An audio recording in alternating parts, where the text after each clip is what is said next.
Yes, let's resume. तो हम क्या पढ़े थे?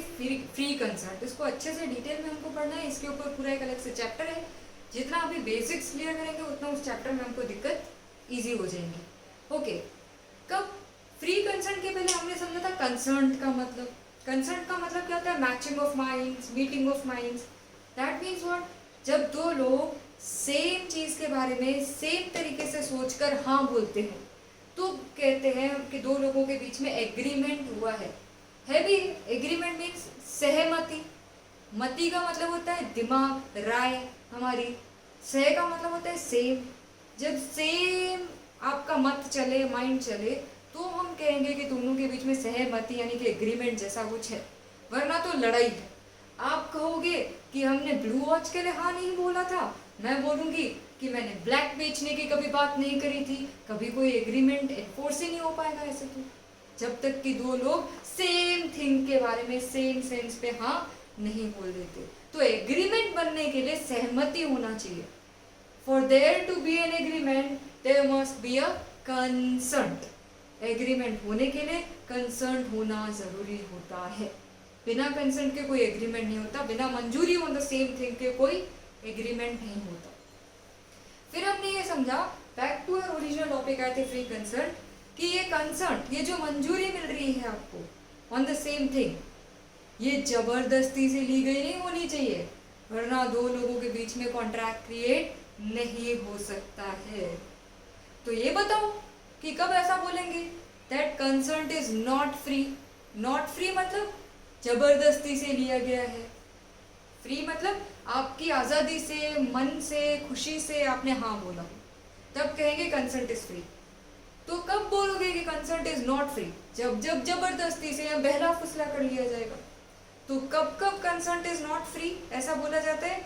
When there is coercion. गुंडा अंकल आपको आए थे किडनैप करने के लिए, आपका 60 लाख का घर 10 लाख में साइन करवा के हाँ बुलवा के चले गए।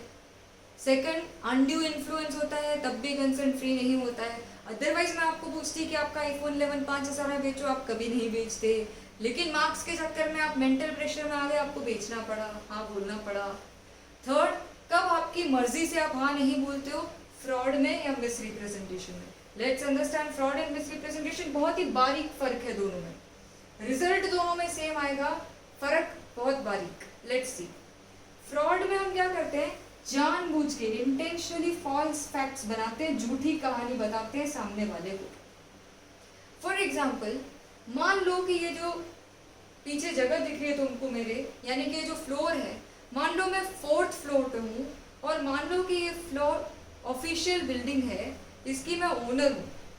और आपको पता है, तीसरी, ये फैक्ट्स ऑफ द स्टोरी याद रखना। पहला, ये 4थी मंजिला मकान है, ऑफिस है। दूसरा, ये ऑफिस मुझे बेचनी है, 1 करोड़ रुपए में बेचनी है, लेकिन ये ऑफिस टूटी हुई है। मेरे पीछे जो दीवार देख रहे हो वो एकदम टूटी हुई है, यानी सीधा इसके नीचे किसी का पैर आया तो 4थी मंजिल से नीचे गिरेगा सड़क पे, मरना तय। अब मैं ये फैक्ट बेचने वाले को बता देती हूँ बेचने के टाइम पे कि यार 1 करोड़ रुपए देना, लेकिन बिल्डिंग टूटी हुई है, वो भी ऐसे डेंजरसली टूटी हुई है। तो कोई 1 करोड़ रुपए देता क्या? नहीं देता। मुझे दाम भी कम नहीं चाहिए थे और ये रिपेयर भी नहीं करवाना था। तो मैंने सोचा अब क्या करना पड़ेगा, फिर तो उल्लू पटाना पड़ेगा। तो मैंने क्या किया पता है? कार्डबोर्ड के ब्रिक्स सब आते हैं, है ना, बच्चे भी खेलते हैं उससे घर बनाने का। कार्डबोर्ड के ब्रिक्स लाए, वो इधर सेट किए, उस पर पीओपी वगैरह किया और उसको कलर कर दिया, एकदम वॉल जैसी लगेगी दूर से तुमको। लेकिन जब तुम इसको टच करोगे तो पता पड़ेगा ये तो वॉल नहीं है, इधर ऐसे नकली दीवार बनाई कार्डबोर्ड। और अब तुमको मैंने ऑफर दिया, क्या तुम मेरा ऑफिस पर्पस वाला फ्लैट 1 करोड़ रुपए में खरीदोगे? रेडी टू यूज कंडीशन में है। तुम क्यों खरीदोगे? तुमको ढूंढते ढूंढते आए कि हमने सुना है कि आपका फ्लैट बेचने में है, सेल में है, हम अभी सीए बने हैं, हमको खरीदनी है ऐसी ऑफिस जो रेडी टू यूज कंडीशन में हो, 1 करोड़ हमारा बजट। मैंने कहा फिर तो बेस्ट फिटेड हो आप मेरी बिल्डिंग के लिए, आ जाओ। अब आए, आपने कहा लेकिन पहले हम देखेंगे। मैंने कहा हाँ देखो। आपने देखा पूरी ऑफिस का फर्नीचर वगैरह हर दीवार को टच करके देखा, आपके फादर आपके साथ आए थे इसलिए उन्होंने सब कुछ देखा कि प्रॉपर है या नहीं। जैसे आप इस दीवार की तरफ आए ना, नीचे का व्यू देखने के लिए, सब कुछ ठीक है या नहीं देखने के लिए, मैं आपको फिर दूसरी जगह ले जाती, कह रहे देखो ना वहाँ एसी जो लगवाई है वो अपन ने अभी अभी लगवाई है, 6 महीने भी नहीं हुआ उस एसी को। और यहाँ जो ये सॉकेट देख रहे हो ना, खास करके कंप्यूटर्स के लिए लगवाया है, तो आप कल से ही आके चालू कर सकते हो, इसमें आपको कुछ काम करवाना नहीं पड़ेगा। मतलब आप जब जब इस दीवार को देखने को आते तब तब मैं आपको कहीं और बहका देती, जानबूझ के आपको रोक रही थी बहका कि आप इसकी सच्चाई पता ना लगा सको। और ऐसे ही आप बहक गए, आपने डन कर दी बिल्डिंग 1 करोड़ रुपए में, 1 करोड़ रुपए मुझे दे दिए और अगले दिन आप शिफ्टिंग के लिए आए, सारे कंप्यूटर्स रखे, सारी टेबल्स रखी, और आखिरी टेबल जब आप इधर रखने आए तो आपने सोचा वॉल टच रखते हैं। जैसे ही आपने उसको वॉल टच किया, टेबल धड़ाम नीचे, आप शॉक में हो गए, ये दीवार कमजोर थी, हमारे टेबल में इधर आकर झोर आ गया। एंड 2-4 मिनट बाद तुमको समझ में आया कि वॉल टूटी हुई थी, तुमको तो उल्लू बताया गया। अब बताओ, तुमको मैं सच बताती कि ये वॉल टूटी हुई है, फिर भी 1 करोड़ रुपए में मैं बेचूंगी, खरीदोगे क्या? तुम कभी खरीदते क्या? नहीं खरीदते। कोई टूटी फूटी बिल्डिंग 1 करोड़ में खरीदेगा? नहीं खरीदेगा। इसीलिए तो मैंने तुम्हें बहकाया, गुमराह किया, तुमसे जानबूझ के सच छुपाया, फॉल्स फैक्ट्स बताया कि building is in good condition, और तुमसे हाँ बुलवा लिया, तुमसे हाँ बुलवा लिया। तुमको सच पता होता तो तुम कभी अपनी मर्जी से टूटा फ्लैट 1 करोड़ में खरीदते नहीं। दिस इज कॉल्ड धोखा देना। एग्जैक्टली व्हाट यू फेल्ट जब टेबल नीचे गिरी, कि तुमको धोखा मिला। ऐसे एग्रीमेंट्स कॉन्ट्रैक्ट नहीं बन सकते। कंक्लूड करूंगी कि क्यों नहीं बन सकते, वेट करो। फ्रॉड का मतलब क्लियर है, जानबूझ के मैंने तुम्हें झूठ बोल के हाँ बुलवाया, मिस रिप्रेजेंटेशन। इसमें भी फॉल्स फैक्ट्स बताए जाते हैं, लेकिन अनइंटेंशनली बताए जाते हैं, जानबूझ के नहीं। कैसे? इस बार इस फ्लैट जो 4थे मंजिल पे है, ऑफिशियल पर्पस के लिए है, रेडी टू यूज कंडीशन में, पर उसके पीछे वाली ये वाली दीवार टूटी हुई है। इस बार भी बिल्डिंग एकदम सेम कंडीशन, टूटी फूटी इज द रियलिटी। इस बार इसके ओनर कौन है? बाहुबली। रियल एस्टेट एजेंट कौन है? सीमा मैम। और खरीदार कौन है? आप।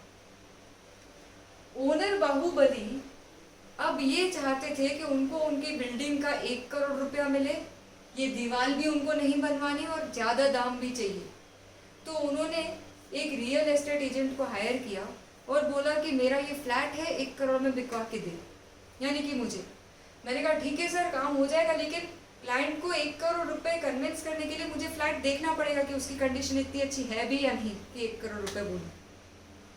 बाहुबली को डर लगा, उन्होंने बोला ठीक है, मैं आपको फ्लैट दिखा दूंगा, 1-2 दिन रुक जाओ, अभी मेरे को कहीं बाहर जाना है, आउट ऑफ स्टेशन अर्जेंटली, 1-2 दिन रुक जाओ। उस 1-2 दिनों में उन्होंने क्या किया पता है? बाहुबली ने कार्डबोर्ड की ब्रिक्स ली, इधर लगाई, पीओपी करा, कलर किया, बिल्डिंग टकाटक दिखाई। फिर 2 दिन बाद मुझे कॉल किया कि अरे मैं आ गया हूँ बाहर से, आप देख के जा सकते, जबकि वो बाहर गए ही नहीं थे। मैं गई बिल्डिंग देखने, मैंने बिल्डिंग देखी, हर एक चीज देखी, और जब बिल्डिंग पूरी देखने के बाद मैं जैसे यहाँ आती तो वो मुझे बहका देते, अरे ये नया एसी अभी लगवाया है, इसको 6 महीने भी नहीं हुए हैं, अरे इधर हमने ये कंप्यूटर के लिए नया स्पेशल डिवाइस लगवाया है, तो कोई भी बंदा आएगा कल से ऑफिस चालू कर सकता है। मतलब रियल एस्टेट एजेंट यानी कि मुझे बाहुबली द ओनर हकीकत जानने ही नहीं दे रहे हैं। तो मुझे भी ऐसा लगने लगा कि ये बिल्डिंग एकदम अच्छी कंडीशन में, office is ready to use, 1 crore तो बनता है बॉस, जितना फर्नीचर के पीछे खर्चा किया है उन्होंने उस हिसाब से। अब मैं एडवर्ट दे के बैठी कि जिसको भी ऑफिशियल पर्पस के लिए फ्लैट चाहिए, फ्लोर नंबर 4 पे सो एंड सो एरिया में, वो मुझे कांटेक्ट करे। तो आपने मुझे कांटेक्ट किया, आप आए, हमें वो फ्लैट दिखाएंगे क्या? हम अभी अभी सीए बने हैं, हमको एकदम टनाटन ऑफिस चाहिए, एकदम वट पड़ना चाहिए ताकि क्लाइंट्स दौड़े दौड़े आए हमारे पास, पॉश एरिया में चाहिए, 1 करोड़ बजट हमारे फादर ने कहा है। मैंने कहा श्योर, आप तो फिर परफेक्ट हो इस फ्लैट के लिए। कंप्यूटर सिस्टम वाले बंदों के लिए तो बेस्ट है ऑफिस, सब कुछ इंस्टॉल्ड है, आगे भी आपका जाके स्टाफ बढ़ा तो भी आपको कोई दिक्कत नहीं है, इधर ही आपका काम चलता रहेगा। तो आप खुश हो गए सुन के। इस बार आपके फादर आपके साथ नहीं आए थे, आप आए, आपने सोचा हम सीए बन चुके, अब हमको किसी की जरूरत नहीं, हम खुद ही सब डील कर सकते हैं, नया जोश, ओवर स्मार्टनेस, यू नो। तो आप आए और मेरे साथ चले फ्लैट देखने के लिए। आप फर्नीचर का लुक देख के, एसी देख के, ऐसी पॉश बिल्डिंग देख के ही चकाचौंध रह गए। आपने और कुछ चेक करना जरूरी समझा ही नहीं और आपने कर दिया डन। समझ में ही बात, 1 करोड़ रुपए में आपने 1 करोड़ रुपए दे दिए, मैंने बाहुबली ओनर को दे दिया, अपना कमीशन उनसे ले लिया, आपसे ले लिया, और आपने अगले दिन शिफ्टिंग चालू कर दिया।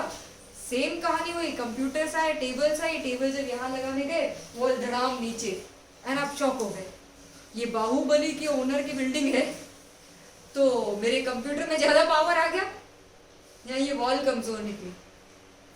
2-5 मिनट के झटके के बाद फिर आपको समझ में आया कि आपको गुड कंडीशन में बिल्डिंग है बोल के उल्लू पटाया गया, building was never in good condition. तो आप दौड़े दौड़े मेरे पास आए, you are a cheater, you are a fraud, आपने हमें धोखा दिया, अच्छी है बिल्डिंग, अच्छी है बिल्डिंग बोल के एक बकवास खंडर बिल्डिंग हमको दे दी।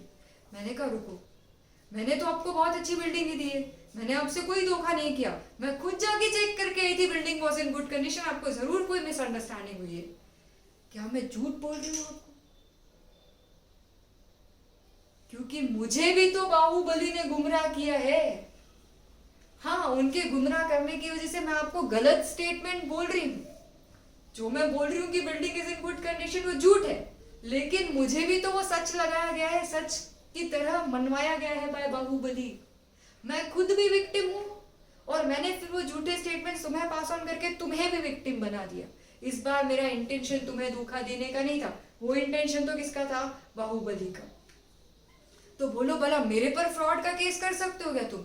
नहीं, पर फॉल्स स्टेटमेंट्स तो अब भी बोले गए हैं। यस, मैंने ही बोले हैं फॉल्स स्टेटमेंट्स, पर अनइंटेंशनली। तो तुम मुझ पे धोखाधड़ी का केस नहीं कर पाओगे। हाँ, लॉस तुम्हारा अब भी उतना ही हुआ जितना पहले हुआ, लेकिन मेरे पर धोखाधड़ी का केस फाइल नहीं हो सकेगा। रहा सवाल बाहुबली जी पे, तो यस हम दोनों मिलके उन पे केस फाइल करेंगे। मेरी भी रेपुटेशन लॉस करी उन्होंने, ठीक है, धोखाधड़ी का। यानी यहाँ पर इसमें भी तुमको झूठ बोलकर सच छुपाकर तुम्हें गुमराह करके हाँ बुलवा गया, इसमें भी तुमको झूठ बोलकर सच छुपाकर गुमराह करके हाँ बुलवाया गया। सच पता होता तो तुम कभी हाँ अपनी मर्जी से 1 करोड़ पे तो बोलते नहीं, कम कीमत लगाते तुम। Are you getting it? तो चारों ही केसेस में, कोवर्जन, अनड्यू इन्फ्लुएंस, फ्रॉड और मिस रिप्रेजेंटेशन में तुमसे हाँ बुलवाया गया, तुम अपनी मर्जी से हाँ बोले नहीं। मतलब हर बार तुम बने दुखी राम, दुखी आत्मा, और मैं बनी गलत करने वाला इंसान। पार्टीज टू कॉन्ट्रैक्ट में एक दुखी आत्मा बना, एक सुखी राम या धोखा देने वाला या गलत करने वाला बना। ऐसे में क्या होता है ना, ये कॉन्ट्रैक्ट नहीं बन सकता, क्योंकि अगर कॉन्ट्रैक्ट बनेगा ना तो दोनों में से कोई भी पीछे हटे तो दोनों के पास हक होता है कोर्ट में जाकर केस फाइल करके लेने का।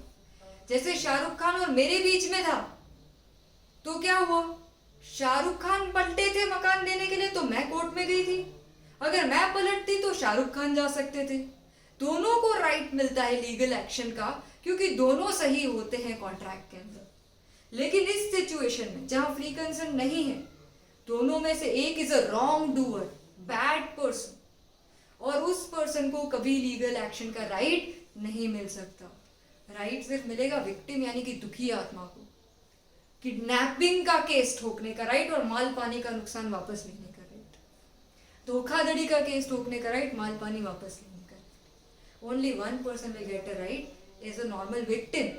दोनों पार्टीज को राइट मिले तो कॉन्ट्रैक्ट, दोनों में से सिर्फ एक को मिले तो कॉन्ट्रैक्ट नहीं होता। इस पे दोबारा डिस्कस करेंगे टाइप्स ऑफ कॉन्ट्रैक्ट में। रफली मैंने तुमको बताया, फ्री कंसर्न नहीं होता है तो कॉन्ट्रैक्ट क्यों नहीं बन सकता, ठीक है। That's it for today, note it down. Fraud versus misrepresentation.